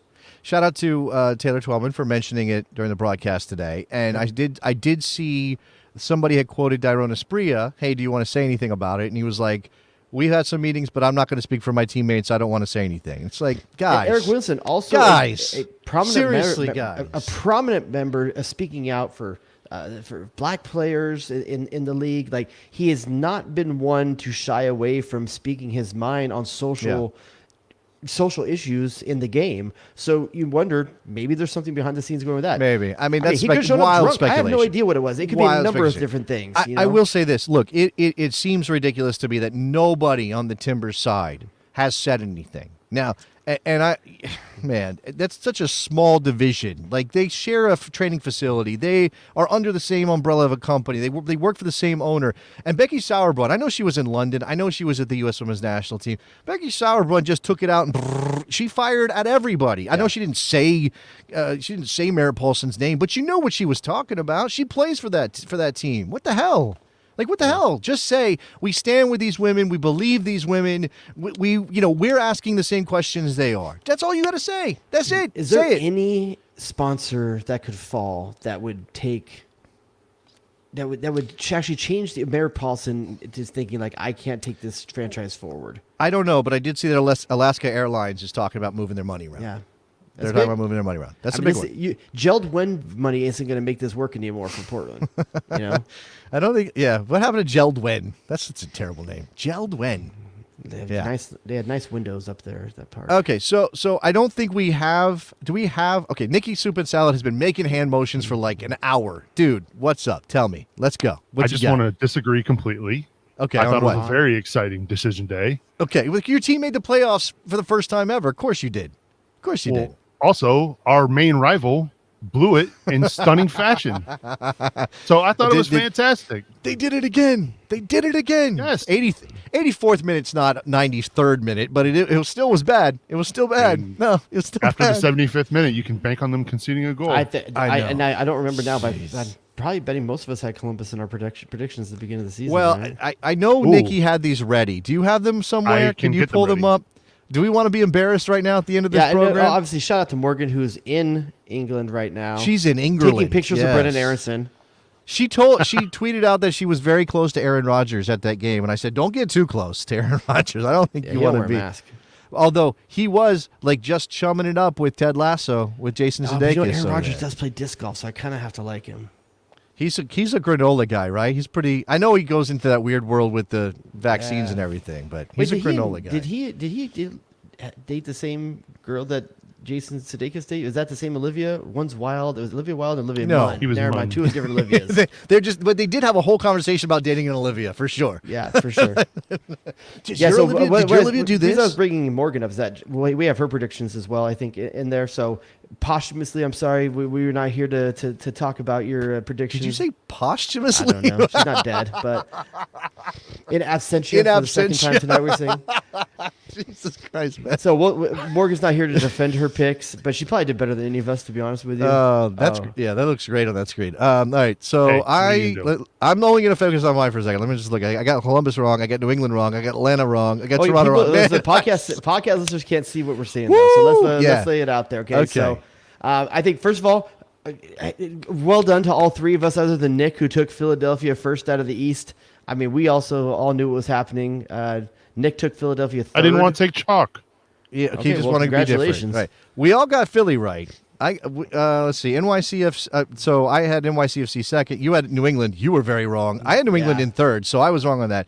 Nick had New England. Morgan had New England. We all had New England in the top three. We all whiffed on New England. Yeah. NYCFC. And I had Columbus in my top three, and I'm the only person that had Columbus in my top three. I had Columbus at 4. It's not that much better. They obviously I had Atlanta making the playoffs. They didn't make the playoffs. So did Nick. So did Morgan. So did you. We all had Atlanta. We all whiffed. I think, surprisingly, all four of us had Montreal. I'm glad we all did. Finished in. We underrated Montreal, but we all had them in the playoffs. I had Toronto making it. We both took Toronto. Not a good look. Not a good look. Not good. How about this? Not good. What? None of us took the Red Bulls. No, yeah, they're the ones that continue the streak. I guarantee you, I have Seattle in the playoffs in the West. Do you have a pen and paper handy? Do I? Yeah. Yeah. Let's keep score here. How many picks, not in the right place or anything like that, but how many do we just get right each? So Jason has Philly. 4. New York 4? City. No, you got New York 3. City. 3. Good line is through. I have 1, 3. 2, 3. Yeah. Nick has 1, 2, 3. Chicago did not. No, Chicago did not. 3. 3. And Morgan has 1, 2. Orlando and 3, Montreal. 4. She has 4. She had Orlando in there. We didn't. Wow. So, hey, Orlando listen, people. You East Coast, you should know the East Coast. Y'all live over there, so I'm not taking the hit on that one. Is that what that is? But even though I know on my West picks, there's one that's really, I can't be bothered odd. to look. I can't be bothered to look at the Eastern Conference. So I can't possibly know. Fair to note that Nick did not take Cincinnati. I did not. Okay. I picked the dark horse in Chicago. That was the wrong dark horse. I think all of us had every one of us had Seattle number 1, and not one of us. 1, 2. And they didn't even make the dang playoffs. And look how much we overrated Seattle. Jeez. And how much we underrated LAFC. Well, look, Seattle was good. They won the CONCACAF Champions League. They just couldn't figure it out after that. Didn't even take LAFC to make the playoffs. I did not. I don't know how. Neither did Nick. I did not. Neither did Nick. I have 3 again. I have Nashville, Minnesota, and the Galaxy. At least I had your Galaxy in there. Yeah, so I've got Galaxy, Nashville, LAFC. I only have 3 as well. I took Portland, and I did a super dark horse because there's always one point team like Colorado last year. There's always like Colorado last year. Like no one was expecting them to do what they did. So I always took one dark horse, and I took San Jose, and I paid dearly for that. I only have 2. Hey man, look, it's hard. It's hard. All right. Yeah. What does Morgan have? Morgan has Nashville, LAFC, Galaxy. She's got 3. So she wins. She got 7 in total. But I have 6 because we still have players. We are our MVP. We're not going to get close on this. You kidding me? I am. You have Mukhtar as your MVP? Yeah, I think I have an MVP and goal leader, if I'm not mistaken. Let's see, Nick. Do you got the individual ones up there? Sure do. Give me a sec. I think I took it at least. I mean, I'd be mad at myself if I Yeah, did. you're trying to remember what you looked at last week when we didn't talk about when we didn't have a show. You're like, MVP, Jared, Hani Mukhtar, Nick, and Hani Nick Mukhtar. Hani Mukhtar. Nick, a point for each of us, please. Defender of the year, they have not announced yet, correct? He hasn't even won yet. No, he hasn't won. He hasn't gonna won. win. Who's going to He win? might win. He's gonna. No, he's okay, gonna I'll say out of all of our picks, Mukhtar. Nick and I are the ones that have a chance. By the way, Nashville, Nick, can you take it down for just a second? Nashville running a campaign for Hani Mukhtar's MVP candidacy. Is that a vinyl album? It is. Look at that.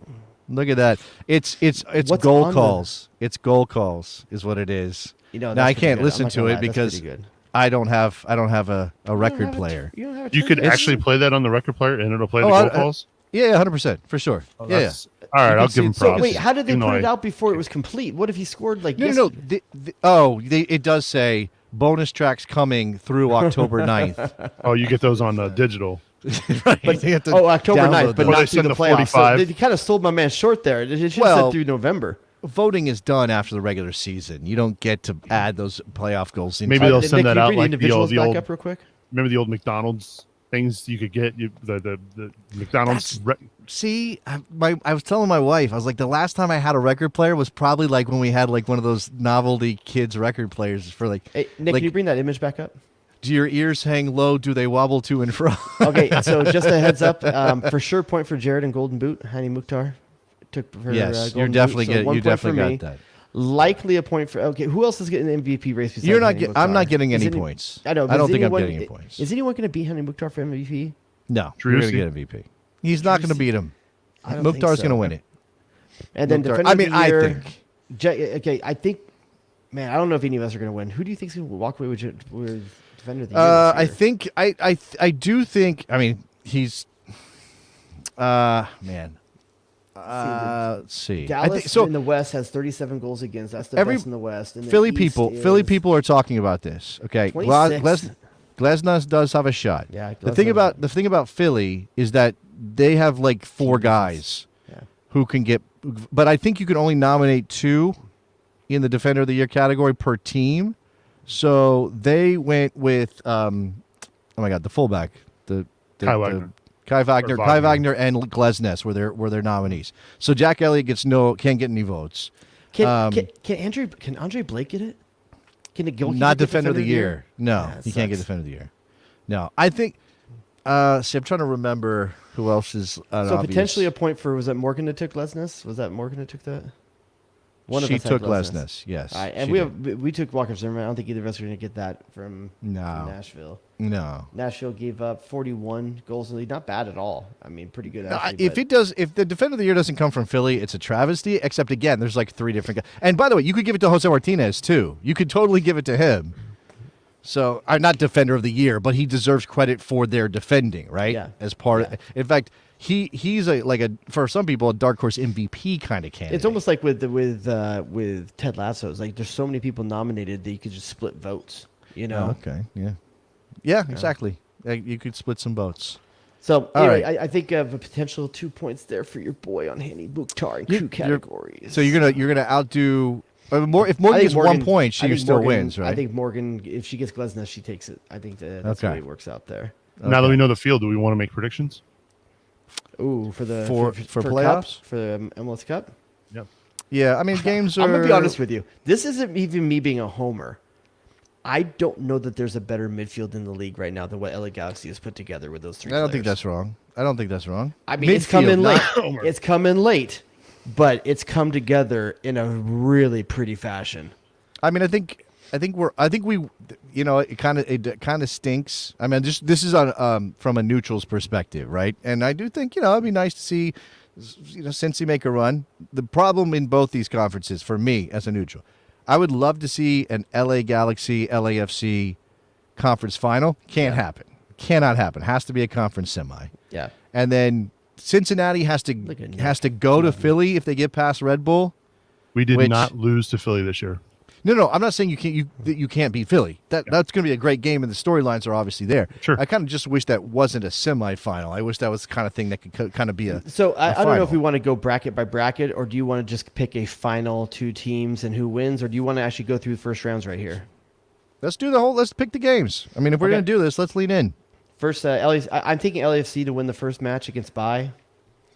That's probably like. Brandon, that's Brandon just against by himself. I think I want for the league, and I honestly think LA versus LAFC, that's going to be the matchup. I think LA's going to get past Nashville.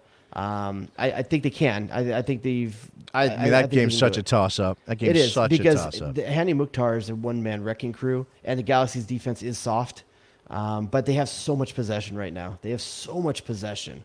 I'm going to take the Galaxy too, and that might be a gut. That might be a gut, or like hoping for that showdown in the conference Ricky semis. Puig Rather, juju is real. I said this to you before we started. I think he's my favorite MLS player, and he's been around for like 2 months. Like I just don't. So clean. He's so clean. Yeah, So good. Nick, who are you taking? I'll take LA. Okay. Next I think round. the travel will be well, not that they're not used to traveling, but it's quite a trip. Yeah, and that gets us El Trafico playoff game. Come on, man. Who doesn't want that? Who doesn't want yeah. that? I mean, people from Nashville don't, but other than that, for sure. All right, Dallas, Minnesota. Quickly, let's not make this Minnesota. a 3-hour I'm show. gonna take Dallas. I'm gonna take Dallas on that one. I think Dallas. Dallas is a better team. Minnesota stepped up. Not that Vancouver's like great or anything, but they were on a run. I don't know if that means a lot. I think Dallas is better. I'll take Dallas. I'm gonna take Minnesota. Okay. They've had to basically play playoff games the last couple of weeks just to get in. Yeah, but they sucked until today. I know. They were bad today, and they can't defend because DeBassi's gone, and they don't have the horses behind him. They don't. I think Dallas is something really cool going on with Areola, Ferreira, Leggett. It's stuff. I just don't want to take every top team. Yeah, I understand. I'm not taking. There's going to be an round. upset. In Austin and Yeah, sure. RSL. I'm taking Sure. RSL. If you want to go against playoff run last year, they looked. Wow. Man, I could definitely see RSL going in there, hitting the low block, and just pissing off Austin for an hour. Austin and then hasn't who played knows? a game like this before. They haven't done these kind of these games. I don't know. I think Mastroeni is very good at hyping his team up on games that matter. You saw it last year. RSL beat Seattle without a shot on goal. They can absolutely do it to Austin. I'm taking RSL too. I'm going there. Wow. Okay, I'm going to take Austin then. Okay. I mean, look, that's chalk. It's the obvious pick. I mean, it's the one that makes sense, but there will be an upset, as you said. All right, let's go to the this from East Vincent then. Toronto. Austin style of soccer may not translate to playoffs because playoffs are about not making a mistake and like being compact, being They want boring. the ball. They want, yeah, absolutely. They're going to play open, and they're going to get. At the East, yeah. I'm also going to take Philly over Bai. Okay, you can't, man. All right, I'm gonna go next here. I'm gonna take, man. I'll take Cincinnati. I will. I think obviously Red Bulls. They've overperformed this year for me. I think they've obviously got some nice young talent. Luquinhos is pretty decent. John Tolkien is everybody's next left back for the U.S. men's national team. I just think that even at home, Red Bull's not always unbeatable, so I'll take Cincy. I think now Brenner's playing out of his mind, so let's go. Yeah, I think what we have here is kind of like we were talking about with Austin and RSL. I think Red Bull's system and the way they play is more conducive to playoff results. Okay, that's but fair. I think Cincy has the ability to run away with a game in the way that I don't know that Red Bull can. It's just a matter of can you do that in the playoffs? And I'm going to take Cincy here. I will say I'm going to go with my man.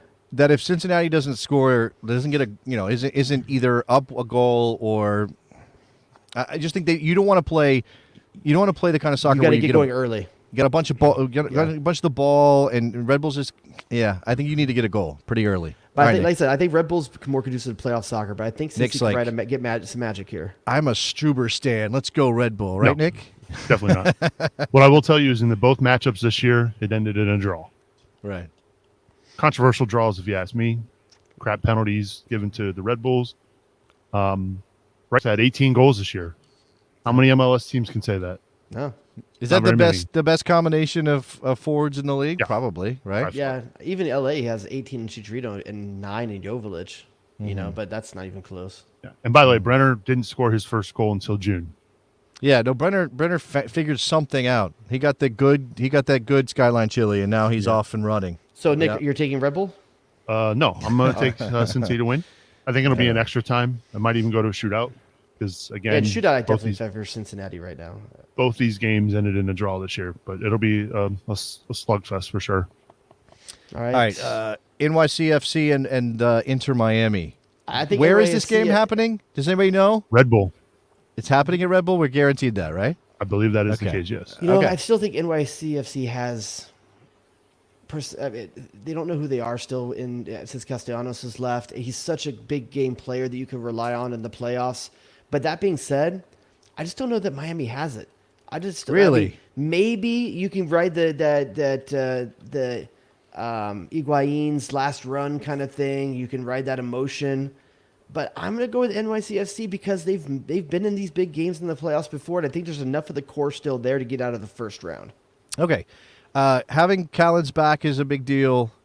That helps them a lot. I think I'm gonna buy into playoff magic here. I'm gonna buy into like momentum and energy. And I don't have any reason to think that Inter Miami's a better team than NYCFC, but I do think not playing at Yankee Stadium it hurts NYCFC for a bunch of different reasons.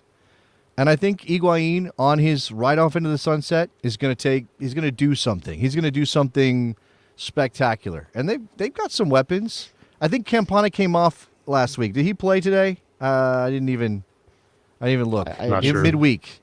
Campana came off in midweek. Somebody tell me if Campana just got hurt. Not sure. I'll be back. All right, it's in the chat. That does hurt them. But I think I'm going to take Miami just for the laid an egg upset. today. Did they? Yeah. I mean, Montreal kicked there, but all right. Montreal's a much better team. I don't think NYCFC is on Montreal's level at this point, which is a weird thing to say. Speaking of, I'll take New York. New York. Okay. Although the fact that they're not playing on that baseball field. Orlando came up big towards the end of the season here, but Montreal has been kind of magic this season. I'm going to go with Montreal. I think they can get a little bit done. I think Pareja's probably going to be more practical coach and his team's going to be more practical on the day. But I think Montreal's got a bit of magic this season. I want to see it go a little bit longer. Montreal's a better team. I know there's an upset in there may be even multiple upsets in the first round, but I think Montreal's the obvious pick. I love you, Freddie, but I think Montreal might lose Freddie or win knows. by like 5 goals. Oh, that thing. Oh, okay. Because look, you think about the energy they expended to get into this game. Yeah. By winning today, having to go to Montreal. Man, I just think it might be an ugly one. Sorry, Freddie. But. Okay. Real quick, do you want to go throw it straight through? We got less teams to do now. We go fast. Yeah, let's just do it real fast. All right. So El Trafico, who are you taking? Galaxy. Because we all took Galaxy in the first round, right? I think I'm going to take the Galaxy in El Trafico. I think I am. Galaxy has better results usually in the El Trafico, and I just think that they're riding a wave right now. Yeah, I don't think who's the last one seed to win the tournament? Seattle, wow, that's a good question. Well, Seattle, the last Toronto. You mean like not necessarily Supporter Shield, just one seed? Right, the one seed in the conference. Seattle or Toronto, I would guess. Well, Toronto in 2017, sure, obviously. Because Colorado was the one last year, and they lost in the first round. Yep. Yeah. 2020 was a weird year. Who was the first? Who was first place? Who was first place in 2020 in the West? Because obviously Philly was in the East. What? I thought it was Seattle. I don't know. Was it? Well, they went to the final, but they lost. 2019, that was Seattle beating Toronto, but I don't know if either one of those teams had to be the number one. 2020, seed. Could that have been KC? It doesn't matter. They didn't make it. We're talking about who was the last one to win. I don't know. It'd be better if one of us actually knew the answer, but we're just. Well, this is true. This is true. I don't remember. So in 2019, I don't remember who the Supporter Shield was. It wasn't Seattle and it wasn't Toronto. I just don't remember who it was. Atlanta? New England last year didn't win it. They didn't win it. Red Bull maybe in 2019? Did Red Bull win Supporter Shield? Doesn't matter. Let's move forward because we don't know enough about taking any the Galaxy. All right, I'm taking the Galaxy. I'm taking the Galaxy. I can't believe we're all taking the Galaxy. All right, so we have slightly different picks here, right? I have Dallas. You have Dallas. I have Dallas RSL. I have Dallas RSL. I have Minnesota Austin. Okay, so Jason, who are you taking in our matchup? We both have Dallas. Yeah, that's an interesting one. Dallas RSL in Dallas or in Frisco? Do I believe enough in Dallas to think that they'll just handle that? I just feel this is a way I don't know. I know Austin it's a had a weird great one. season. I just feel this is the weaker end of this pool compared to the I'll take Dallas over RSL. I'll take Dallas over. I'll take RSL. Dallas over RSL as well. I will take Austin over Minnesota. Okay, you have Austin and Galaxy. We have Galaxy and Dallas. Jason, who are you taking Galaxy? Oh, you want to do that? Do that? Might as well. Man. We're here. Wait, hold on. I talked myself into a Western Conference final between the Galaxy and FC Dallas. Yep. What the hell is happening over here? Am I going to put the Galaxy in the MLS Cup final? I mean, am I going to do that? You talked yourself into the 3 and 4 seeds in the West. It's not that big of a deal. They're the 3. No, and 4 I know, seeds. but that's the thing though. This is the way the MLS Cup playoff work. You go the top seed, like it's a pretty good team. Second team, it's a pretty good team. Third, fourth, Top fifth, sixth, teams seventh. rarely do well in the playoffs in MLS. No, I admit that. I'm just not convinced by. It's all about who's hot. I guess I'm What did you guys do in Frisco this year? Just so I have a point of reference. We do you actually remember? did not perform well in Frisco.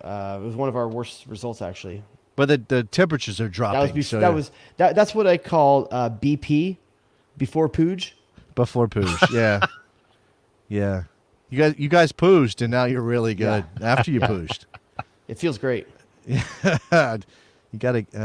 It's a moment of release. I'll take the Galaxy. I guess I'm taking the Galaxy. MLS Cup finalists. I will take the Galaxy as well. Good Lord, I don't even need to say it. After this season that they just had, we are talking about the Galaxy. We all three believe they can be MLS Cup. That's wild to me. I'm just telling you that we've seen teams something that special. had a terrible start to the year, make additions in August, and it's all true. of a sudden, summer window changes a lot. Yeah. I think the only thing that messes, I mean, honestly, Hani Mukhtar could mess all this up for us. Hani Mukhtar's that good. He could do it. He could do it by himself. All right, so let's go to the East. I think we all have Philly, Cincy. So I'm taking Philly. Sorry, Nick. At home against Cincy. Hey, I will take Cincy.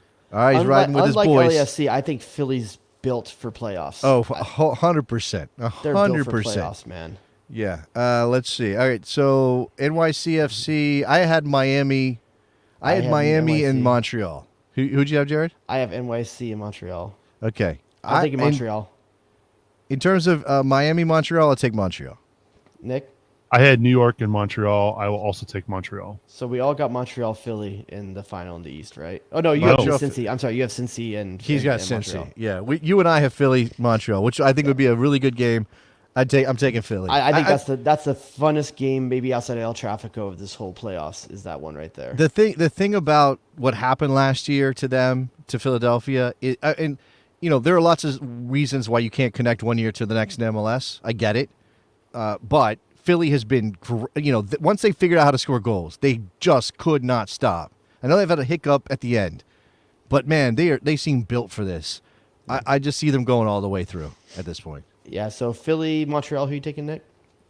Oh, sorry, Philly and Cincy? Cincy and Montreal. Sorry, Cincy. Montreal. Montreal will beat Cincy in the conference final. Okay. He's got a Montreal LA Galaxy final. I'm taking Philly over Montreal. Okay. You and I have the same final. I don't like how Philly dropped laid an egg against Charlotte. Yeah, I know that was a bad one. I know it was a bad one, but I don't think that's indicative of who they're going to be in the playoffs. So Jason and I have LA Galaxy, Philadelphia in the final. Nick has Montreal Galaxy in the final. Galaxy. I think Nick's matchup is more fun. I think Nick's matchup is one of the weirder MLS Cup finals I can remember. I mean, if it does happen, I mean, I'll say comparing this, in our matchup, Jason, I'm taking Philadelphia. Yeah, me too. I'm taking Philadelphia. Me too. At home. Philly at home against the Galaxy? They're at home. They're built for defense first. I mean, and not just that, but they can score at the same time. Like, Jim Curtin's got that team just perfectly oiled, Absolutely. By the way, you taking in your final? Montreal. Yeah, sorry. Montreal to win wow. the Sorry, man. It's all good, man. I didn't take my team either. I think it's going to be a hell of a final. Montreal is in fun teams to watch. Montreal is in a last ride kind of situation because Georgie's gone. Wanyama's going to leave. They're selling the Canadian kid, Kone. They're going to sell him too. The whole thing is going to kind of get broken up, so they're not going to have this collection of talent next year. I think Wilfred Nancy might be, for me, I know Nick has some opinions on this, for me, Coach of the Year because of what he's done with that group. They could catch that energy and use it and go all the way. Who knows? I'm going to change mine. Galaxy beats Philadelphia on a Kevin Cabral goal. No, a Kevin Cabral shootout goal. Shootout goal. No, never mind. I'm thinking Philadelphia. Yeah. If we're gonna dream about what might happen in like a Philly Galaxy final, Alejandro Bedoya penalty scoring. kick shootout at the river end would be great. That would be great. And stuff. Alejandro Bedoya wins it for him. That would be fantastic. Bedoya as the anchor? I don't know if he would be the. Would he be the anchor? I don't know. I just meant a Might goal in be. the game. I don't care if it's shootout or not. I just want him to have I his see. moment. He deserves a moment, man. Yeah. There's not many hearts of clubs out there like there used to be back in the day where guys just play and play and play for a team. That guy, when he's done in Philly, if they do win a cup with him, that might be the guy to build the statue to. Andre Blake's been great. Sure. I know they love Sebastian Letou and his history in It was so Philly, short, though. but but Alejandro Bedoya. Bedoya brings him home the cup. Yeah. Just the way he's been outspoken. You could make an argument that things turned for Philadelphia from being a joke, from being a disaster, from like, we don't spend any money, and things turned when they signed Bedoya. Like that, he was the thing that switched him over. Jim Curtin. No. But Jim Curtin was already there. What I'm saying is that. And also Sakevich leaving and all this other stuff. So lots of other things happen. I mean, all right. Honestly, Nick's basically taking Philly twice. For every time he takes Cincinnati, he's taking Philly. Kinda. Look, it's gonna. I think regardless, it's going to be pretty unpredictable this year. I don't believe in the. I don't believe in the this. beast. Sad sausage. Well, do you want? I was going to ask about Coach of the Year. I already said Nancy's my Coach of the Year. I'm taking Curtin. Curtin? That team is just. I'm taking Noonan. Damn it! Listen, I think you have a case. I think you have a case, to be honest with you. But when you put together a team like Philadelphia's been this year with guys chasing them in the LAFC and Austin, like there's something special about what he's doing at that team, and I just want to recognize it. Man, we all thought Philadelphia was going to be up there, right? We did. We knew that. Yes, you're right. He Nobody met thought, expectations. Nobody thought Cincinnati was going to be a playoff team. Nobody thought FC Cincinnati was going to be a playoff team. Okay, well, you know what? If you want to use that argument, Phil Neville, Coach of the Year. Nobody thought Inter Miami was going to be a playoff team. I will give you that one. I agree. Okay. But Cincinnati did finish higher than Miami. This is They true. did. That's fair. That's fair. Yeah. Yeah, but they also had all their TAM. They had all the TAM available. Who's Montreal's coach? Because he deserves something to. Nancy is Wilfred Nancy. That's my pick. I mean, look, I think Noonan's a legitimate candidate. I don't think Neville's going to get that many votes, but he's a legitimate candidate. Hold on. Nancy is a candidate. Look, as much as they kind of like back into the season, kind of wilted a little bit, Dolo's a candidate. He's got to be a candidate. So does Josh Wolf. Josh Wolf is 100% a Josh candidate. Wolf more than Dolo. Dolo came into with some good pieces already there, man. Yeah, but I don't know. That was not a playoff team last year, though. I don't know, man. I still think you got to give the man credit. They didn't miss the playoffs like First Cincy year. in Miami missed the playoffs last year. You know, Yeah, we're talking wooden spoon last year. Who got it this year? Who got wooden spoon? DC United. Oh, wait, Rooney's gonna beat him with it. Oh, come on. No, he's going to eat soup. He's going to eat some soup. By the way, did you guys read Pablo's piece at The Athletic on the goal, the Wayne Rooney goal? I haven't had a chance to get through it. I was at that really game. Good piece. Really good piece. Did I tell you I was at that game? Did you know? That's You were the at only the game game you've gone to like in years, I think, and like you were there for one of the best. That's one of the few games I've moments. gone to as a fan. Okay, I was at that game as a fan. When you say the Wayne Rooney goal, are you talking about the one with Lucho? Not the goal, the assist. I apologize. It's that one. It's chasing down. Look, Lucho scored it, but it was Wayne Rooney's goal. Come on, Oh, yeah. come on, 100%. Yeah. No, Well, I was what's there. interesting is in the Athletic piece, and I don't mean to spoil it. I apologize, but Lucho Costa didn't know until they told him during the interview that the referees have said that he was offside. They found out afterwards. Pro was reviewed. It's not an offside. It's not an offside. He committed a foul. Oh no, and offside. Oh, was he also offside? Yes. Okay. Yes. Yeah, it's an interesting article because he finds that out that tell. Pro after the fact has deemed that he should have been found offside on it. Well, yeah. After the fact, who gives a shit? Doesn't Yeah. matter. Can't take it back now. Yeah. Did you Yeah. wear, You had did it you wear a reviewed, DC right? jersey when you went there as a fan? I did not wear. I don't know what I You wore. have a to be DC honest with you. jersey. I do not have a DC United jersey. Do not. So Nope. you got all this crap, but you don't have the crap from your own nearest team. It's not his hometown team. I was right, It's Sacramento. That's right. Sacramento Republic till I die. I don't have a DC Or United till you jersey. move. Why I don't know. I don't know. Okay. Yeah. Someone at DC doesn't want to give you swag. I don't know what's up with that. I don't think DC's ever like. I'm not one of these guys who, like, asks for things. I don't ask for things. I don't. I swear to God, I don't ask for things. DC United has never reached out with anything. They've never been like, hey, can we get you this? Can we have you come out to the stadium and do this thing? Or do you want even an interview with anybody? Never happened. I did send them an email once and said, hey, look, I'm right here. You know Can why? we do a podcast product because project this is your closest team, and you should buy that kit with your own money. To I forget about the kit thing. If you're going to buy with your own money a DC jersey, whose name would you get on the back of it? It had to have a name. Who would I get on the back of my DC United jersey? Well, it would be weird if I got Harks because I actually consider that guy kind of a friend, so I think that would be weird. But he would be one of my first thoughts. Moreno? No, you know what? I'm gonna say Olsen. Why not Olsen? That's a great shout. Yeah. You know who I put on it just because I love this era and I love this player in this era? Yeah, Mike Pecky. Pecky. I get Pecky on the back because it's a low key like throw out. Here's why you're both wrong. Oh, okay. I can't keep it straight. Pausing for dramatic effect. What are you doing? What are you doing? Oh, come on. You got to find. There's probably some of those out there right now at a Ross or something. The legit good move is to get a goalkeeper's kit and put Ramondo on the back. That's what you do. That is. Oh, how about this one how about Bruce Arena? Sure. No, shout out to Bill Hamid, by the way. Throw. Bill Hamid has burned bridges in DC, dude. Today was his last day as a member of DC United. Yeah, it's over for him. It's unfortunate because he had a good career there, man. Yeah. Oh, maybe Bobby Boswell. Caranta. I might put Bobby Boswell on mine.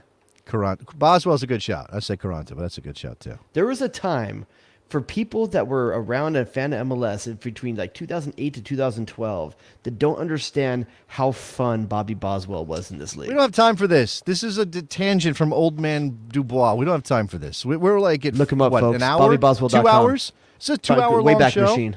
Okay, that's enough. We did everything we meant in the thumbnail, right? We got to all of it. Can you put it back up real quick? Just look at it. Let's go. Okay, so with Caleb Porter. Good job, Oscar. Oscar Breja. Damn, man, that's harsh on Poppy. Oh, look, he's wearing Jordan Morris. And Lacoste is Jordan Morris? It's a smart polo. Okay, yes, but Lacoste is maybe a little elevated. He moves about as fast as a gator. Okay, and then Rose Lavelle, who was one of the few U.S. Women's National players I think who did very well against England. There was some good. Sophia Smith scoring is great. Anything else before we go, Mr. Dubois? That's it, my friend. All right, we got a Patreon at patreon.com/the best soccer show. I think the bonus show is just with the show tonight. We're not doing bonus. I don't have time for that tonight. We have a Slack. We have bonus stuff that comes out. We got fans over in England right now sharing pictures on the Slack that are over there. Yeah, we've got people doing all that kind of stuff. Also, ratings and reviews and all of that. Again, shout out to Sam Stokes at Yank Report. Since 76 is the name of the T-shirt company that he's running. That's really cool. It's got good stuff. So go support him. I'll buy one. This one he sent me, Jared. I'm gonna buy one too. No, okay? Don't you spend your money on me. I'm gonna buy one. I didn't ask for it. He's like, hey, can I send you a shirt? What am I saying? No, don't send me a shirt. That's very cool. Send me a shirt. All right, we're out of here. Talk to you guys next week. Bye.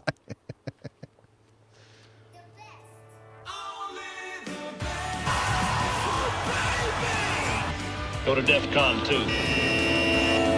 Hey, Avon. Calm down, Greg. It's soccer. It's soccer. Get to the chopper! Someone seems to think you have talent. But unfortunately, this is Los Angeles. I need more than talent. I need stars. Enjoy the party. The Sausage King of Chicago. WNBC. WNBC.